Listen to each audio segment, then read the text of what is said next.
Chapter 20.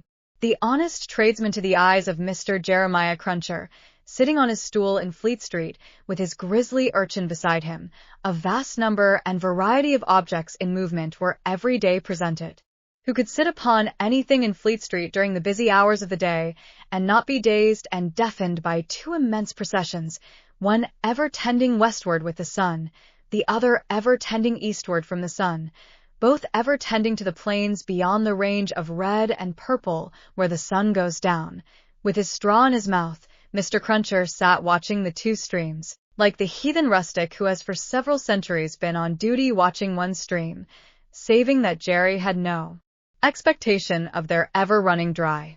Nor would it have been an expectation of a hopeful kind, since a small part of his income was derived from the pilotage of timid women, mostly of a full habit and past the middle term of life, from Tellson's side of the tides to the opposite shore. Brief as such companionship was in every separate instance, Mr. Cruncher never failed to become so interested in the lady as to express a strong desire to have the honor of drinking her very good health. And it was from the gifts bestowed upon him towards the execution of this benevolent purpose that he recruited his finances, as just now observed. Time was when a poet sat upon a stool in a public place, and mused in the sight of men. Mr. Cruncher, sitting on a stool in a public place, but not being a poet, mused as little as possible, and looked about him. It fell out that he was thus engaged in a season when crowds were few, and belated women few, and when his affairs in general were so unprosperous as to awaken a strong suspicion in his breast that Mrs. Cruncher must have been flopping, in some pointed manner, when an unusual concourse pouring down Fleet Street westward attracted his attention. Looking that way, Mr. Cruncher made out that some kind of funeral was coming along, and that there was popular objection to this funeral, which engendered uproar. "Young Jerry," said Mr. Cruncher, turning to his offspring, "it's a burying." "Hurrah, our father!" cried young Jerry. The young gentleman uttered this exultant sound with mysterious significance. The elder gentleman took the cry so ill that he watched his opportunity and smote the young gentleman on the ear. "What do you mean? What are you whoring at? What do you want to convey to your own father, you young rip?" "This boy is a-getting too many for me," said Mr. Cruncher, surveying him. "Him and his hurroars. Don't let me hear no more of you, or you shall feel some more of me. Do you hear?" "I warn't doing no harm," young Jerry protested, rubbing his cheek. "Drop it then," said Mr. Cruncher. "I won't have none of your no harms. Get atop of that there seat, and look at the crowd." His son obeyed, and the crowd approached. They were bawling and hissing round a dingy hearse and dingy mourning coach, in which mourning coach there was only one mourner, dressed in the dingy trappings that were considered essential to the dignity of the position. The position appeared by no means to please him, however, with an increasing rabble surrounding the coach, deriding him, making grimaces at him, and incessantly groaning and calling out, "Yah! Spies! Yah! Spies!" With many compliments too numerous and forcible to repeat. Funerals had at all times a remarkable attraction for Mr. Cruncher. He always pricked up his senses and became excited when a funeral passed Tellson's. Naturally, therefore, a funeral with this uncommon attendance excited him greatly, and he asked of the first man who ran against him, "What is it, brother? What's it about?" "I don't know," said the man. "Spies." "Yah, tst. Spies." He asked another man, "Who is it?" "I don't know," returned the man, clapping his hands to his mouth nevertheless, and vociferating in a surprising heat and with the greatest ardor, "Spies. Yah, spies." At length, a person better informed on the merits of the case tumbled against him, and from this person he learned that the funeral was the funeral of one Roger Cly. "Was he a spy?" asked Mr. Cruncher. "Old Bailey's spy," returned his informant. "Yah, tst. Yah. Old Bailey spies. "Why, to be sure," exclaimed Jerry, recalling the trial at which he had assisted. "I've seen him. Dead, is he?" "Dead as mutton," returned the other, "and can't be too dead. Have him out there. Spies. Pull him out there. Spies." The idea was so acceptable in the prevalent absence of any idea that the crowd caught it up with eagerness, and loudly repeating the suggestion to have him out, and to pull him out, mobbed the two vehicles so closely that they came to a stop. On the crowd's opening the coach doors, the one mourner scuffled out by himself and was in their hands for a moment, but he was so alert and made such good use of his time that in another moment he was scouring away up a by-street, after shedding his cloak, hat, long hatband, white pocket handkerchief, and other symbolical tears. These, the people tore to pieces and scattered far and wide with great enjoyment, while the tradesmen hurriedly shut up their shops, for a crowd in those times stopped at nothing and was a monster much dreaded. They had already got the length of opening the hearse to take the coffin out, when some brighter genius proposed instead its being escorted to its destination amidst general rejoicing. Practical suggestions being much needed, this suggestion, too, was received with acclamation, and the coach was immediately filled with 8 inside and a dozen out, while as many people got on the roof of the hearse as could by any exercise of ingenuity stick upon it. Among the first of these volunteers was Jerry Cruncher himself, who modestly concealed his spiky head from the observation of Tellson's. In the further corner of the mourning coach, the officiating undertakers made some protest against these changes in the ceremonies, but, the river being alarmingly near, and several voices remarking on the efficacy of cold immersion in bringing refractory members of the profession to reason, the protest was faint and brief. The remodeled procession started, with a chimney sweep driving the hearse, advised by the regular driver, who was perched beside him, under close inspection, for the purpose, and with a pieman, also attended by his cabinet minister, driving the mourning coach. A bear leader, a popular street character of the time, was impressed as an additional ornament, before the cavalcade had gone far down the Strand, and his bear, who was black and very mangy, gave quite an undertaking air to that part of the procession in which he walked. Thus, with beer drinking, pipe smoking, song roaring, and infinite caricaturing of woe, the disorderly procession went its way, recruiting at every step, and all the shops shutting up before it. Its destination was the old church of St. Pancras, far off in the fields. It got there in course of time, insisted on pouring into the burial ground, finally accomplished the interment of the deceased Roger Cly in its own way, and highly to its own satisfaction, the dead man disposed of, and the crowd being under the necessity of providing some other entertainment for itself, another brighter genius, or perhaps the same, conceived the humor of impeaching casual passers-by as Old Bailey spies, and wreaking vengeance on them. Chase was given to some scores of inoffensive persons who had never been near the Old Bailey in their lives, in the realization of this fancy, and they were roughly hustled and maltreated. The transition to the sport of window-breaking, and thence to the plundering of public houses, was easy and natural. At last, after several hours, when sundry summer houses had been pulled down, and some area railings had been torn up, to arm the more belligerent spirits, a rumor got about that the guards were coming. Before this rumor, the crowd gradually melted away, and perhaps the guards came, and perhaps they never came, and this was the usual progress of A.M. Obit. Mr. Cruncher did not assist at the closing sports, but had remained behind in the churchyard, to confer and condole with the undertakers. The place had a soothing influence on him. He procured a pipe from a neighboring public house, and smoked it, looking in at the railings and maturely considering the spot. "Jerry," said Mr. Cruncher, apostrophizing himself in his usual way, "you see that there Cly that day, and you see with your own eyes that he was a young and a straight maid. Having smoked his pipe out, and ruminated a little longer, he turned himself about, that he might appear, before the hour of closing, on his station at Tellson's.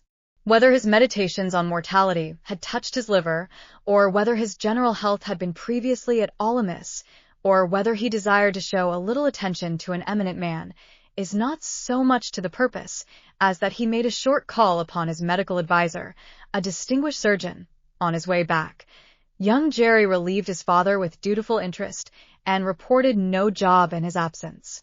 The bank closed, the ancient clerks came out, the usual watch was set, and Mr. Cruncher and his son went home to tea. Now, I tell you where it is, said Mr. Cruncher to his wife on entering. If, as a honest tradesman, my winters goes wrong tonight, I shall make sure that you've been praying again me, and I shall work you for it just the same as if I seen you do it.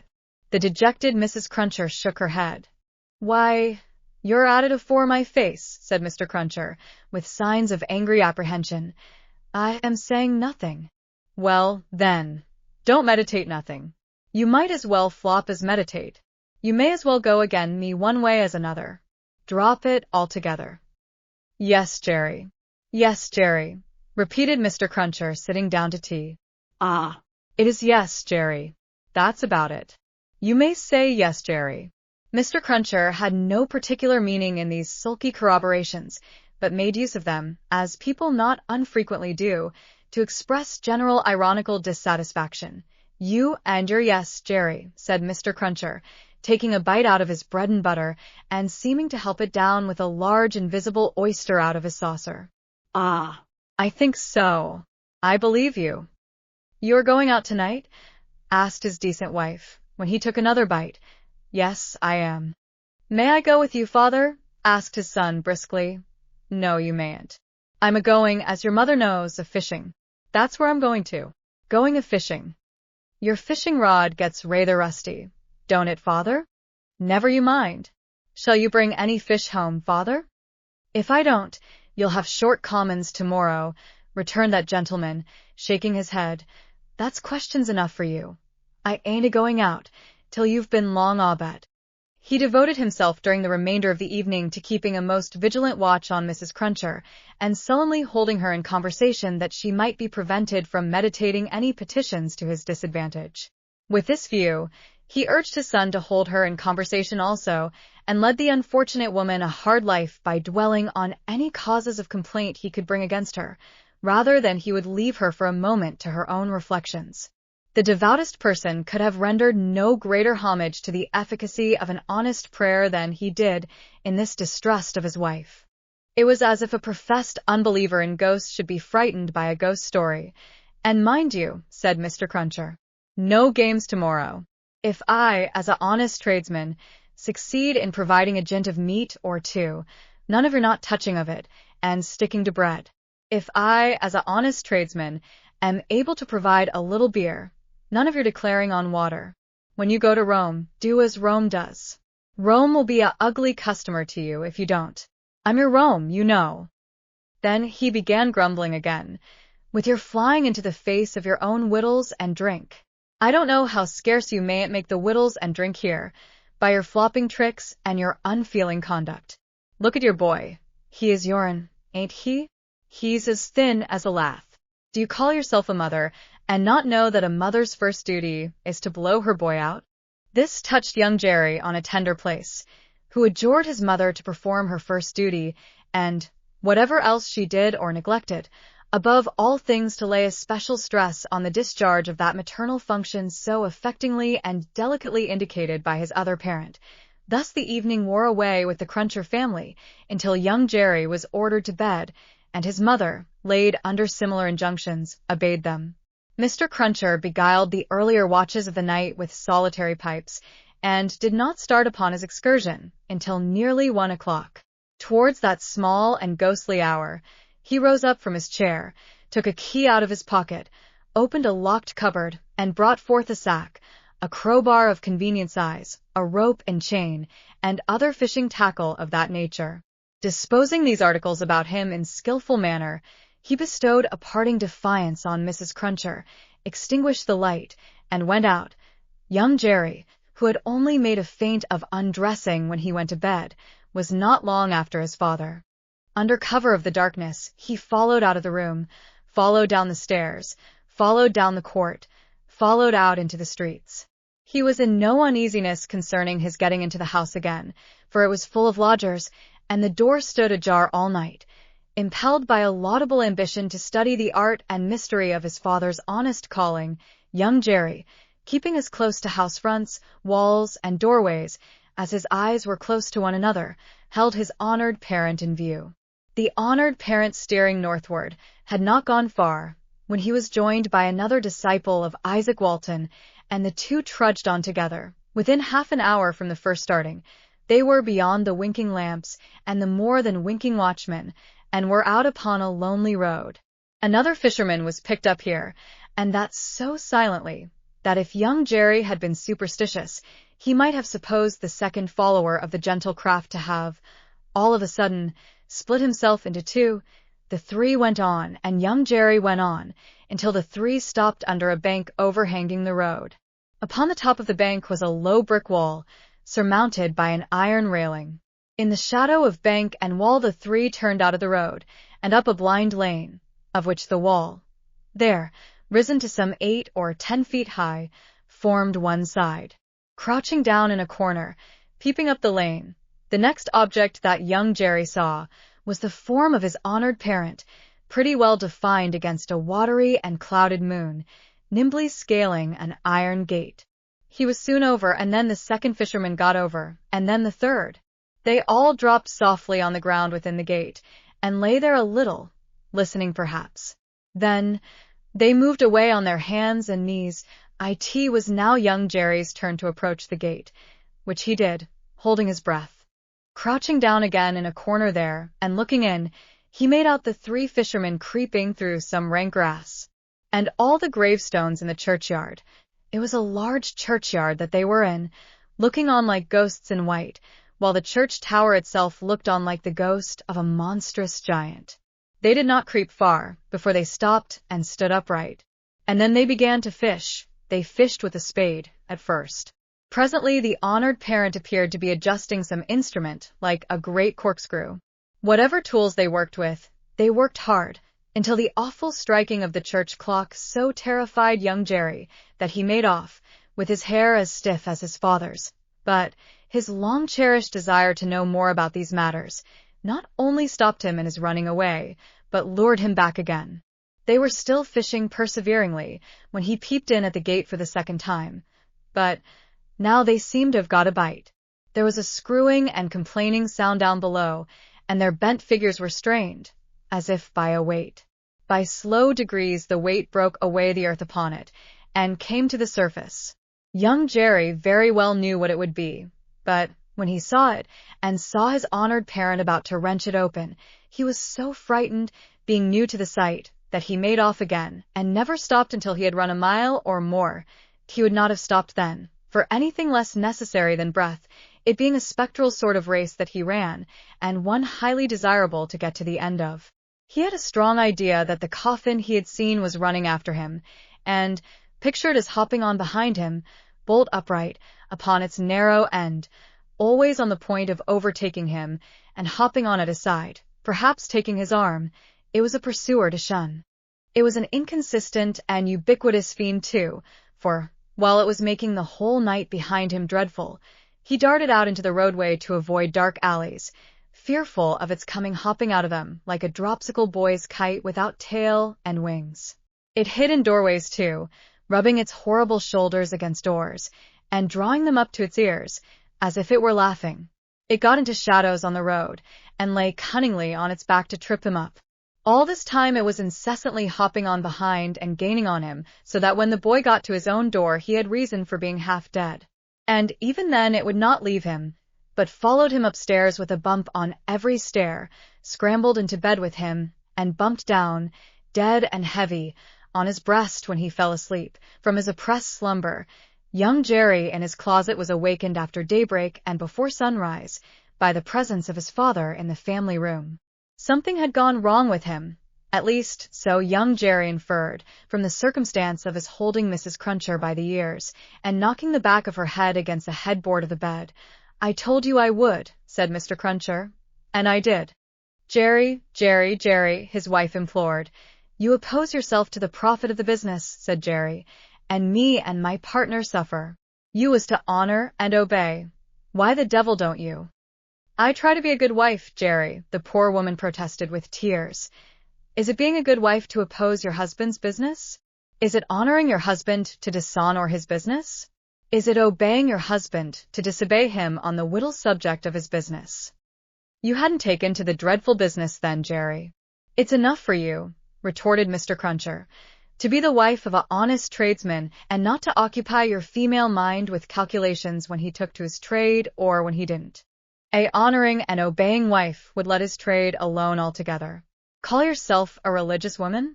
If you're a religious woman, give me a irreligious one. You have no more natural sense of duty than the bed of this here Thames River has of a pile, and similarly, it must be knocked into you. The altercation was conducted in a low tone of voice, and terminated in the honest tradesman's kicking off his clay-soiled boots and lying down at his length on the floor. After taking a timid keep at him lying on his back, with his rusty hands under his head for a pillow, his son lay down too, and fell asleep again. There was no fish for breakfast, and not much of anything else. Mr. Cruncher was out of spirits and out of temper, and kept an iron pot lid by him as a projectile for the correction of Mrs. Cruncher, in case he should observe any symptoms of her saying grace. He was brushed and washed at the usual hour, and set off with his son to pursue his ostensible calling. Young Jerry, walking with a stool under his arm at his father's side along sunny and crowded Fleet Street, was a very different young Jerry from him of the previous night, running home through darkness and solitude from his grim pursuer. His cunning was fresh with the day, and his qualms were gone with the night, in which particulars it is not improbable that he had compeers in Fleet Street and the City of London that fine morning. "Father," said young Jerry as they walked along, taking care to keep at arm's length and to have the stool well between them, "what's a resurrection man?" Mr. Cruncher came to a stop on the pavement before he answered, "How should I know?" "I thought you knowed everything, father," said the artless boy. Well," returned Mr. Cruncher, going on again, and lifting off his hat to give his spikes free play, "he's a tradesman." "What's his goods, father?" asked the brisk young Jerry. "His goods," said Mr. Cruncher, after turning it over in his mind, "is a branch of scientific goods." "Persons' bodies, ain't it, father?" asked the lively boy. "I believe it is something of that sort," said Mr. Cruncher. "Oh, father, I should so like to be a resurrection man when I'm quite growed up." Mr. Cruncher was soothed, but shook his head in a dubious and moral way. "It depends upon how you duel up your talents. Be careful to duel up your talents, and never to say no more than you can help to nobody, and there's no telling at the present time what you may not come to be fit for." As young Jerry, thus encouraged, went on a few yards in advance, to plant the stool in the shadow of the bar, Mr. Cruncher added to himself, "Jerry, you honest tradesman, there's hopes what that boy will yet be a blessing to you, and a recompense to you for his mother."